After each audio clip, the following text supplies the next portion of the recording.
Hello everyone, Andy here, and here's what you can look forward to in today's episode. In today's episode, I was joined by Gaelic Gridiron's Conor Tait as we review Week 10 in the NFL. We discuss an exciting game in Berlin. Absolutely, I think anyone who's there has probably witnessed one of the greatest performances in any international game. Conor discusses his Vikings loss to the Ravens and also why he became a Vikings fan. They did end up... It's alright, they don't need much airtime. It's and much more as we review the rest of Week 10 in the NFL, including Conor's time as a professional quarterback in Finland. Hope you all enjoy.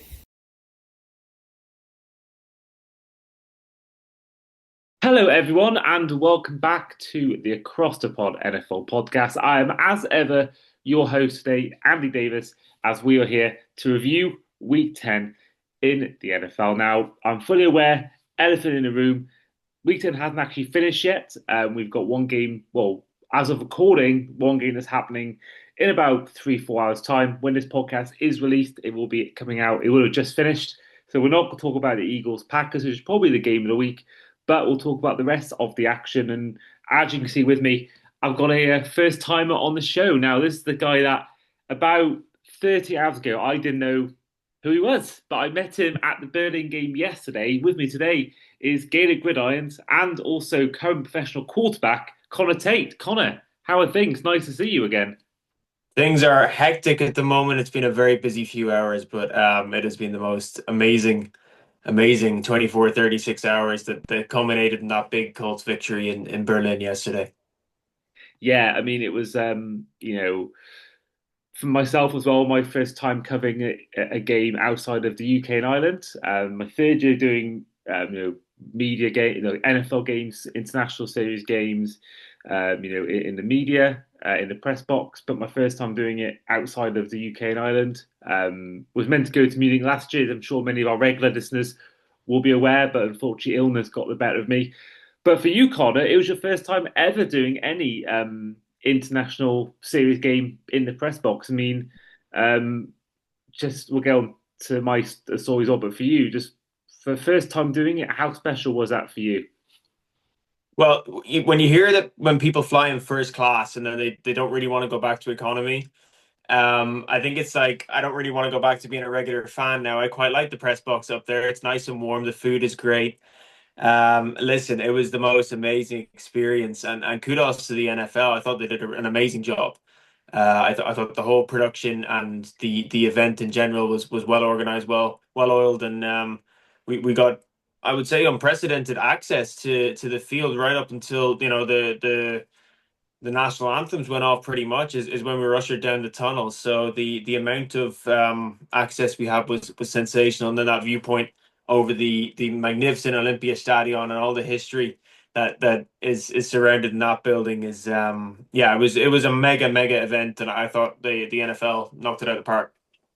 Absolutely. I mean, you mentioned it then about the access we got, because we get sideline access at Tottenham. We get to do that, and it's always good. But there's always a point where we get told, right, it's time to go now, guys. But we were never told to leave. We left on our own accord. We were never told to leave. And I think the access we had was really good because, normally we don't get to be anywhere near when the players are actually walking out, onto the field of practice. And we, I think we got at one point, told off about it because we were sort of right in the way of the players trying to walk out. There was that point where we thought they were moving that way, and then they were moving the same way as us, and it was and some of you would have seen on our Instagram on across_the_pod, you'd have seen some of the videos I put out. I didn't actually fully edit, so there's some videos where you can see the camera scrambling because of the player coming towards us. It was incredible access, really was, and getting to see all these players very near us. I mean, you saw like the Bijan Robinson, Daniel Jones, Michael Pittman was very near us, Drake London, Kyle Pitts, Jonathan Taylor, Cam Bynum, all the big stars were just walking past us time after time. And even, which I didn't realise because I'd not seen him in years till after I'd seen him perform during the game. Scooter, the musician, walked past us, which I didn't realise that's how he looked these days. But, incredible experience. And for you as well, you got to meet, you are a Vikings fan. We'll get into a minute why you're a Vikings fan, but you got to also be around The quarterback that you told me word for word is the quarterback you based your game around. You are a current quarterback in Finland, and yeah, you told me that you based your game around Kirk Cousins. So you got to actually be literally face to face with him at one point.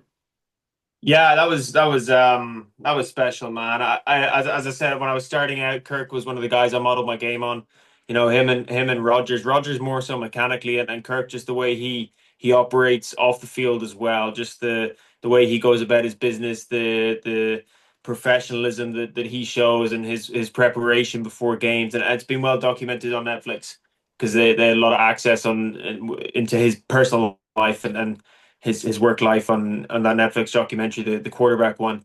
But yeah, just getting to see. Obviously, he was the Minnesota Vikings quarterback for 6 seasons. I watched every snap of Kirk Cousins in Minnesota. As much as you know, the Vikings fan base thinks he fleeced us, and he did make a lot of money up in Minneapolis. You know, he never had an offensive line like Daniel Jones had yesterday in with the Colts up there, and there was a lot of injuries that plagued the Minnesota Vikings over those years. So you know, I think Kirk Cousins was a good thing for Minnesota. They were consistently good. They were always a playoff or almost playoff cusp team. So it was pretty cool to come face to face with him. He was pretty locked in. He wasn't like the fist bumpy kind of mood. Bijan was a little more smiley. Even Coach Raheem Morris was smiley. I got a big thumbs up from him. But Kirk Cousins was all business as he looks to get back into a starting gig in the NFL. Yeah, I mentioned to you at the time that it reminded me of my first ever NFL game I covered. I mean, the first one I covered was Falcons Jags, but the first one I did all the access to, the practice on the Friday and all that was the Tennessee Titans practice prior to that game with the Ravens. And those will know, many regular listeners will know that my favorite ever NFL player is Derrick Henry. And literally the first practice session I ever had, bumped into him myself getting lost around the facility. So, for you to, on your first time as well doing media, get to see one of the guys you look up to, that's an amazing coincidence, also just an amazing feeling. And we mentioned then about being a Vikings fan. We'd like to ask all our new guests the same question as to why they picked their team out of all the 32 in the NFL. So for you, Connor, what made you choose the Vikings over all the other teams in the league? Yeah, well, the first game I really sat down and watched in totality was Minnesota against New Orleans in 2018, January 2018, and that's the Minneapolis Miracle, and that was kind of like my introduction to football and the sport it was, and just how brilliant it was. So I was very nearly a Saints fan, I guess, with the way they turned that game in its head in the second half. But Case Keenum came up with a good. Stephon Diggs brought that down, and the rest is history. And ever since, I've been a big fan of the Minnesota Vikings, and they're also just a top tier organization. The way they run things, they always score A plus in all the categories when it comes to player treatment and the way they treat their families and stuff. And I think that's also important to take into account, especially when you see a lot of the other organizations and their malpractice and their mismanagement around the NFL. So yeah, having Minnesota score highly like that, it makes me feel good that I cheer for them and want them to win. Yeah, there are certain teams that don't score quite as well when it comes to these kind of gradings they put out Well, every someone year. has to come last, right? I mean, they can't all be AA plus, but it's quite concerning when you see some D's, E's, and F's in NFL organizations that are, you know, generating millions and millions of dollars. Absolutely, absolutely. But yeah, we go back to the Berlin factor. I mean, again, I thought all round it was a really well run um, weekend. I mean, the Friday practice was good. Would have liked more time on the sidelines watching the Colts practice, but that is literally the world's smallest violin. So that was cool. Those were seen on socials. I got to experience that. You'd have seen on socials the likes of my chats with the likes of Jonathan Taylor, Shane Steichen, Daniel Jones, Cam Bynum, to name a few, who came up on the podium to speak to the media. Let's give you a little bit of my chat now with Jonathan Taylor, who did talk about his MVP chances or the talk of MVP prior to the game, and also you all know what happened since. But let's hear what Taylor had to say about these MVP chats that people are having at the moment. Jonathan, George mentioned then your stats so far this year. I mean, people are now calling you an MVP contender. Is that something you think about, or are you just thinking about game per game, focusing on each week as it comes? I think that's how those accolades and those stories and those talks start to happen is from taking each game at a time. How can I be the best for my teammate this single game right here? What do I need to do to be at my best to ensure we come out with the win? And as you continue to stack those weeks over and over and over, and you look back over the course of the season, you'll put together a great body of work. And there we are, of course. And the game itself was lived up to that bidding, lived up to the bidding of the sort of the game was meant to be the running back show. I mean, Jonathan Taylor was the main star going into the game, and in the end, he had a day to remember. It was a win for the Colts in overtime. I believe just the third ever international game to go to overtime. There was one in Munich last year, and then there was one in London between the Redskins and the Bengals. I want to say back in I think Way back. 2015. So Oh. rare territory, of course, the first ever Birding game. So that's history in itself. But Jonathan Taylor did run in for the winning, so the game sealing touchdown. Also had two in total and 244 yards. And this also includes a touchdown. I believe it was 81 yards in that game. I mean, first of all, Conor, I mean, I had to leave the stadium early because I did book a flight stupidly for 8:35 p.m. thinking the game started at half 2 because that's what it is in the UK. I didn't factor in the time difference. So I had to leave at the start of the fourth quarter. So I missed that amazing touchdown from Taylor. I missed it going to overtime and I missed the winning touchdown from Taylor. I mean, before we go on to the performance of the Colts and the Falcons and all that, just the atmosphere that Bird had, because when I was there, it was an amazing atmosphere, especially pre-game. It was the anniversary of the Berlin Wall being removed, and there was a lot of history behind this game, and there was all the flags and all the colours we had prior to the game, and then the game itself was really good atmosphere. The game itself was really good. We had more points in the first half than the entire of the game between the Jets and the Broncos in London. But what was that atmosphere like when Taylor ran for all his yards and when he got the winning touchdown at the end? It was mega, but listen, I was there for the big long touchdown in the late in the fourth quarter. I was responsible for filming that, and I cut the camera off once he got stifled at the line of scrimmage. Only to hear the roars that I put the camera down, and suddenly Jonathan Taylor's still going.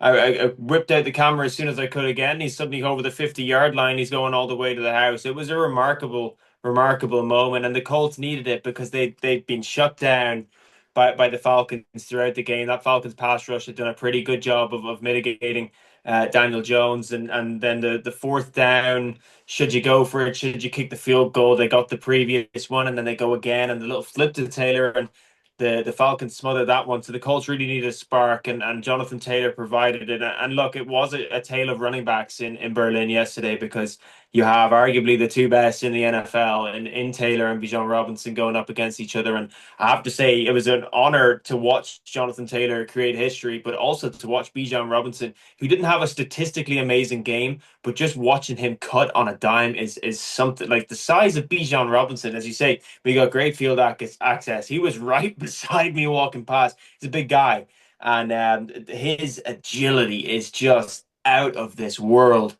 good. But it was Jonathan Taylor who came up trumps in the end with that mega performance, and I feel incredibly privileged to have seen it in person. Absolutely. I think anyone who's there was probably witnessed one of the greatest performances in any international game. I mean, I try to think of any performances I can think of top of my head. I mean, you got Devontae Adams having three touchdowns, but only had 30 yards in that game. Cooper Um, Kupp had a great game a few years ago in London with the Rams, kind of comes to yeah, mind, but I don't think it was on a par with what Jonathan Taylor did there. It was special.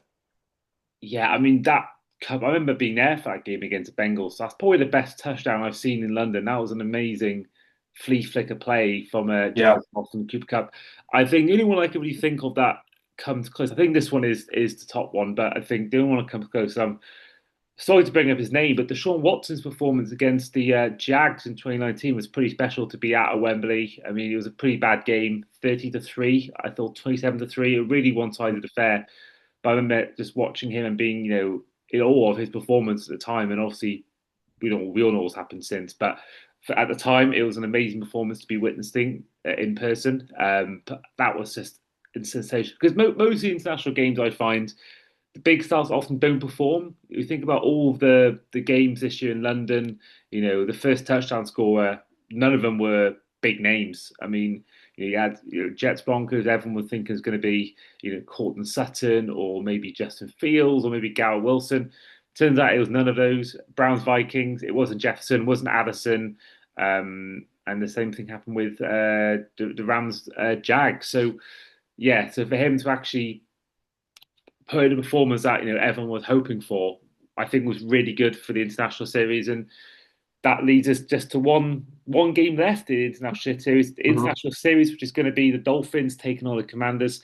A game I'm particularly looking forward to myself because as a Dolphins fan, it's my first time ever covering my own team in the media. So looking forward to doing all the stuff with that. I do fly Thursday night, and I'll be staying with friend of the show, Sky Pank, who will be sharing an Airbnb, just a 20-minute walk from the stadium. So that's going to be an amazing weekend, and I can't wait for that. Last touch on the game, Daniel Jones's performance. I mean, I thought for a lot of the game he looked almost at times like the old Jones. There was quite a nice few scrambling plays he made where his size was definitely a helping factor. I felt like there was a few nice moves from him in the game, but there were other times I watched him just get lost in the pocket. I felt like, is that a concern for you? The Falcons are the Falcons. They're sort of, their record is as we expect, but the Colts, no one thought they'd be going into season, 8-2 it is now. But Jones, for me, I thought he at times struggled a bit between the trenches. But what was your take on, as a quarterback yourself? What was your take on? No. Because I know you talked to him about it in the post game stuff. You talked to Daniel Jones about his sort of drive and overtime. But just from an overall point of view, what were your thoughts on his performance in Berlin? Well, I thought the Falcons were better than most people anticipated, and I thought defensively they were pretty strong as well, and they brought a lot of pressure, and so did the Colts actually. They were expecting the Falcons to bring more pressure, but I'm not concerned with Daniel Jones. Listen, nobody expected Indianapolis to be 8-2 at the Week 10 stage, and they're 8-2, right? Every quarterback is going to have his struggles. Josh Allen didn't exactly look lights out yesterday against the Dolphins, and we're not too concerned about him. So I wouldn't be too concerned about Daniel Jones. What is disappointing is the sack he takes on 2nd and 10 on that final drive when they need the field goal to tie the game. What's brilliant and gives you confidence again is 3rd and 20 and then 4th and 2, and he makes two excellent plays and pulls it off. So you get the Colts back in field goal range. They get the field goal. They lose or they win the toss. The Falcons get it first. They go nowhere, and then Daniel Jones comes on with the game on the line for the second time in the game with the game on the line and puts together a brilliant drive. Okay, backed up well by Jonathan Taylor in a strong run game, but he had a terrific completion over the middle towards the right-hand sideline, our sideline near the press box, to get them into the high red zone. So I was thoroughly impressed with Daniel Jones. I think he's the real deal. I think that Colts offense is excellent, and the offensive line allows Jones to play with confidence behind it. And you're going to see the occasional sack or two, which he shouldn't take, because you have that confidence, and the internal clock isn't quite as speedy as it would have been with the New York Giants, where he wouldn't have had that protection. But I think the Colts should be really, really happy getting to their bye 8-2, and I just think 10 wins, especially with what we saw in the AFC South yesterday with the capitulation of the Jaguars against Houston. The AFC South is going to be won with 10 wins, so Indianapolis are 2 wins away from hosting a playoff game this year. They should feel good. I agree. I mean, that division is pretty poor.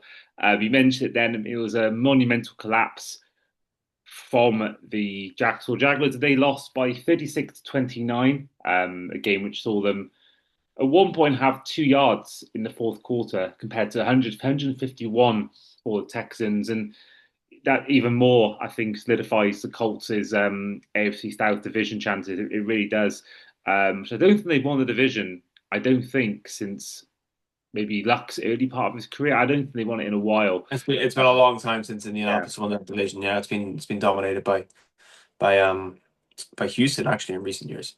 Tennessee have had a couple, and obviously Jacksonville has sprinkled in a couple as well. But it's been a while since Indy have been up there. Peyton Manning, maybe, and maybe Andrew Luck took one or two of them. But yeah, it's been a while. Mm. Now, rest of the games on Sunday we'll go into before the two that caught our eye. It was a win for the Broncos in a low-scoring affair as they won by 10-7 over the Raiders on Thursday Night Football. On Sunday, we saw the Bears edge out the Giants in a really good game as they won by 24-20. We saw the New York Jets get their second win of the season, beating the Browns by 27-20. The Saints beating the Panthers with Tyler Shuck's first start with a 17-7 win over the Panthers. Seahawks dominated the Cardinals by 44-22. DeMarcus Lawrence getting two touchdowns returned from a fumble. And the Rams beat the 49ers in a really important NFC West showdown as they won by 42-26. And the Lions beat the Commanders 44-22. And then on Sunday Night Football, we saw the Chargers beat the Pittsburgh Steelers by 25-10. And of course, I mentioned it before. The Eagles do play the Packers on Monday Night Football. But before we go on to the games involving our two teams, I want to touch on quickly. So I got the flight back, so I watched a lot of Red Zone in the airport before my flight. And then I get to the point where I have to leave. It's about, I think, the end of the second quarter when I had to, turn off my phone and get on the flight. And then I get on the National Express, and when I first turned on Red Zone, it was live, so I had to try and wind it a little bit. So I caught the start of it, and when I'm there straight away, what do I see on my Red Zone? Donald Trump was on my Red Zone. I couldn't believe he was in the booth. I knew he was going to the game, but I didn't think I'd see him, calling plays like he was. Insane. That was quite a weird thing to see when you're sort of half asleep on a National Express getting back to Cardiff from London to see Donald Trump on the booth was quite something, I must admit. But going on to our two games, I mean, first of all, the shock of the week by a mile as the Dolphins beat the Bills by 30-13. Unbelievable. Now, this is a win that's been coming for a long time. We've not beaten the Bills anywhere, home or away, since the 2022 season in week three. This is a total of 1,141 days between both those wins yesterday and back in 2022. This is a team that has caused me heartbreak more than any other team. I don't hate them as much as the Bills or Jets, but from a heartbreak point of view, the Bills have caused me a lot of heartbreak. 2 years in a row where they beat us to the division in the final stages of the season. And I just thought we were just really good, really good. Helped by a poor day from the Bills offense. It was uncharacteristic performance from them. But the way the season's been for us, you got to take what you can get when you get it. I mean, a win against Bills, again, I'm fully aware that they're going to go to the playoffs and we're probably not going to make the playoffs. They may even win the AFC still. We're not going to win any playoff game or even make the playoffs. So, they'll get the last laugh. But for this week alone, it is nice having the bragging rights. It is nice to have that week where you can actually say you can actually beat the Bills. Because that's been the biggest critic of Tua's career with the Dolphins is not winning big games, not winning when it matters. And this game probably doesn't matter that much to our season. But it's a huge game in terms of the playoffs and certainly the AFC East. So fair play to Tua. I mean, he had 2 picks, 2 touchdowns. Devon A-Chain was once again the star, though. Looking at his particular stats, if I get him up here, he had rushing yards with 174 rushing yards, 2 touchdowns. Once again, being the star of our team, him and Waddle. I mean, Waddle had a good performance, 84 yards for 1 touchdown. And then the defense alone, Bradley Chubb was the man once again. I mean, he's a guy that I've been a big fan of when he was in Denver, to be honest with you. But then since he's gone to the Dolphins, I've really loved watching his game. He got a sack, as did Willie Gay Jr. and Zach Sealer. So 3 sacks in total.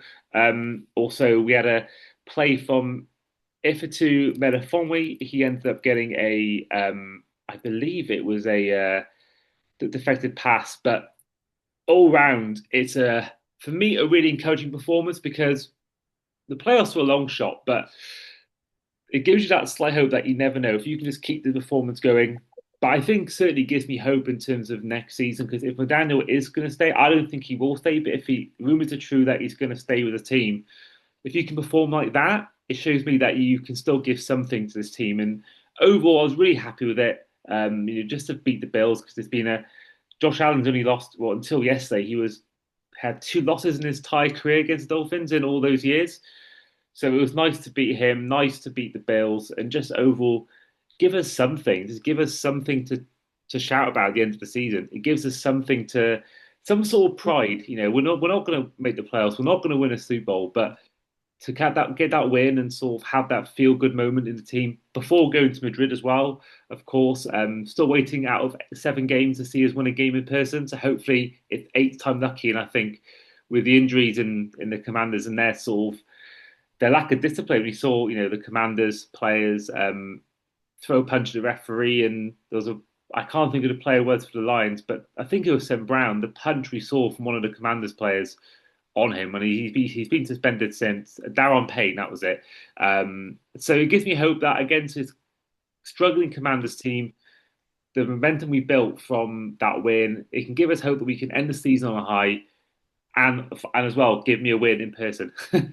But Conor, what was your take on the game? Because I had a lot of chat then about my stance as a Dolphins fan. As a neutral, Conor, what was your take on that performance from Josh Allen, from the Dolphins defense, and just all round full 4 quarters? Yeah, so look, I think it's a bigger blow for the Bills than it is a positive for the Dolphins. It's a classic no-show from Buffalo in the first half, and then they get that wacky drive to start the second half, and they're driving down the field, and Allen has that crazy scramble play, and you're like, okay, now it's going to click, here we go, and then bang, interception. And same in the fourth quarter, and they're driving down the field, and the QB sneak, and just get down, Josh, you've got the first down, it's good, playing hero ball, bang, there's the fumble, shoot themselves in the foot, and they've done that a couple of times this year, Buffalo, so it is a bit concerning.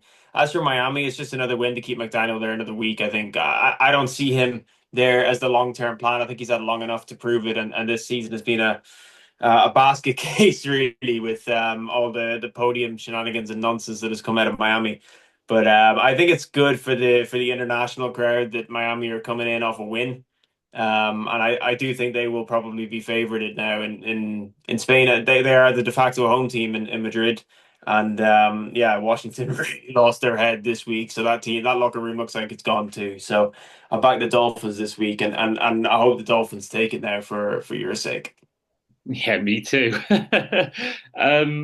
But yeah, in terms of that, also that win, you mentioned me damaging for the Bills.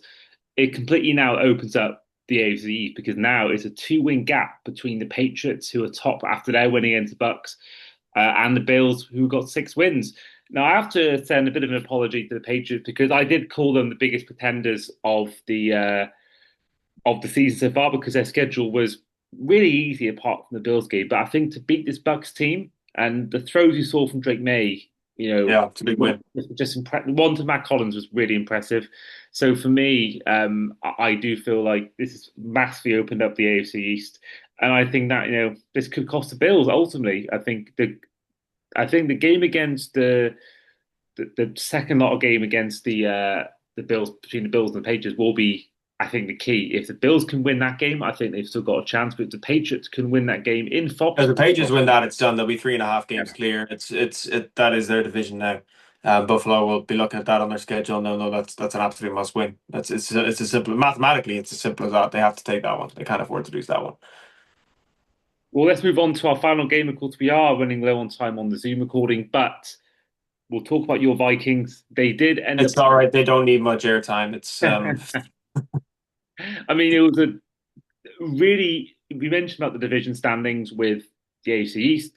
This is a result that really does open up the doors for the AFC North. I mean, with the Steelers losing on Sunday Football, and a really poor performance from them, and now the Ravens beating the Vikings in that game, it means now there's just one win standing between the Ravens and the Steelers. And the Ravens, who started season 1-5, looked done. There was talk of Henry being traded. There was talk of Harbaugh's getting booed. There was talk about, is he done in Baltimore? Is he going to leave at the end of the season? And what we've seen since, the team that has kept their team spirit. They've not put their heads down. They've kept it together. And now, albeit with a bit of luck, with the Steelers being poor, that's helped them a little bit. But with this win now, which was by a score of 27-19, it does mean the AFC North is wide open.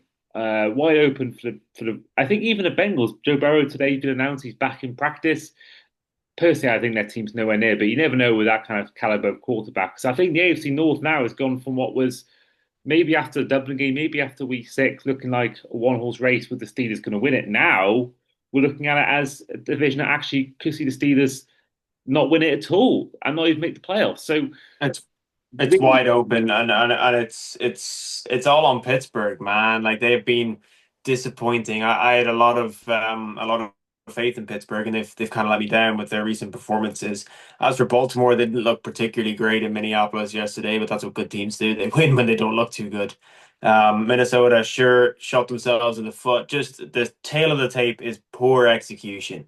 Just in key downs, in key moments, in key situations, poor execution. And if they had converted just 30 or 40% more of those key third and fourth downs, may well win the game. But the fact is they didn't. I think there are some positives to take from McCarthy's performance. You know, he made some electric plays that, you know, it excites you that if he can be more consistent in the sort of boring downs. Yeah, you got a real playmaker there in Minnesota, but just not good enough all on all sides and all facets of the game. And Baltimore, albeit not flashy, deserved winners, and I'm right back in the AFC North hunt. absolutely. And it was a real day for kick return because you mentioned the Jets Browns game. The Jets special teams, they're the first two touches of the entire game for the Jets with a 99-yard kickoff return by Kenny and Gwangu. And also then Isaiah Williams had a 74-yard punt return touchdown within their first two touches. So they had two touchdowns before Justin Fields even had the ball. And this is the first time since 2011 that a team has returned back-to-back kicks for a Mm. touchdown. But also, you know, the Vikings Ravens game. I can't think who the player was for you now, but there was back to back muffed returns, and you're lucky second time around that you recovered the ball. But Miles Price. there was some just You know, underwhelming. talking talking about wacky stats, and I have to bring this one up because it's a weird coincidence. But prior to this meeting, Minnesota and Baltimore have met 7 times in history because they're opposite conferences. They don't play that often. In the 3 victories Minnesota had, they went to the NFC Championship in each of those seasons. In the 4 seasons where they lost to Baltimore, all 4 of those seasons saw the head coach be fired. So if that trend follows, KOC is fired at the end of this season. Now, I think that trend will be broken this year. I don't think KOC is on the hot seat at all, but just a wacky stat that is. And yeah, it doesn't look like an NFC Championship berth for Minnesota either. No, I mean looking at the schedule. I mean, first of all, firing him would be absolutely crazy. I mean, that would be a regret. I think if you were to get rid of him, I think that would be the biggest regret your team could It's make. not going to happen. It's not going to happen. It's just a cool stat. Yeah, absolutely. I mean, if I'm looking quickly at the NFC North now, I mean, it's looking like a three-horse race. I mean, you got the Vikings are now 2 wins off any other three teams in that division. You got the Packers leading it with 5-2-1. Then you've got the 6-3 Lions and the 6-3 Bears. So this Yeah. Vikings team, you know, it's probably not going to be a playoff team this year, but I think you know you get everyone healthy. We've seen you know your third choice is either Jalen Naylor getting 124 yards in this game. So you've got the weapons, you've got a fairly good O-line, you've got a good defense. I think you give McCarthy another year, a full year of playing, a full year of reps. I don't think you should be completely written off. But I think the only thing you'll have against you is that division. You've got you know three really good teams there. So I think it's gonna be a tough. It's the best division in the league, and I think it's gonna be tough for you to make the playoffs for that reason. I think the only way you can get in next year maybe is through having an easier schedule for your most likely fourth place finish. Yeah. So yeah, it's a tough one for the Vikings, but I think McCarthy should be signed. Very small sample size, but I do think that there's a player in there. I think he just needs time just to adapt to become a player. Not you know we would talk about it in the wait for the credentials pickup about how there's a lot of pressure on quarterbacks to be good straight away. Just give them time to settle. Give them time to learn the playbook. Give them time to learn you know learn reps on the field rather than just in practice. I think it's you know the most important thing for a quarterback. So we're going to end the podcast now because we are very low on time on the recording. Before we do let you go, Connor, you are a quarterback in Finland. Now I'm really going to apologise in advance if I completely mess up the name of this team. So you currently play for the Loja Crusaders, who are a Finnish American football team. Um, you compared yourself to a scrambling quarterback rather than a pocket passer. No. So what's that like? You said you've played in Germany before as well. You said you played in Spain. What's that experience been like for you just to be able to play all over Europe and play the sport you love? Best job in the world. I'm the luckiest guy on earth. Literally, it's been amazing, and it's just been a snowball effect since I started. It's just the opportunities and the amazing people that I've met throughout the journey. It's just snowballed, and it's gotten bigger and bigger. And it ended up in yesterday in the Olympia Stadion in the press box. So you talk about doors opening and opportunities. The world of quarterback and traveling to different countries will do that for you. And it's just an honor to play quarterback, man. Like the pressure is a privilege. I know that's cliche, but it really is. So I'm honored and I love it, and I'll ride the wave until it reaches the shore. Fantastic. And yeah, for those of you that want to who are listening and want to catch up on Conor's work and his sort of progress playing American football, where can they find you on socials? Yeah, you can find me all over Instagram, Conor.Tait, on YouTube. If Conor Tait is the name of my channel, you can find all sorts of videos regarding my playing and my training and my travel and my fitness and how I keep it up while I travel around. So yeah, that's where you can keep up with all that sort of stuff. Amazing stuff. And you can also find his work on Gaelic Gridiron with a friend of the show, Jimmy English, as well. But in the meantime, this has been our Across the Pod NFL podcast Week 10 review with, as ever, your host today, Andy Davis, with our guest in Conor Tait. And we'll see you guys next time. Take care.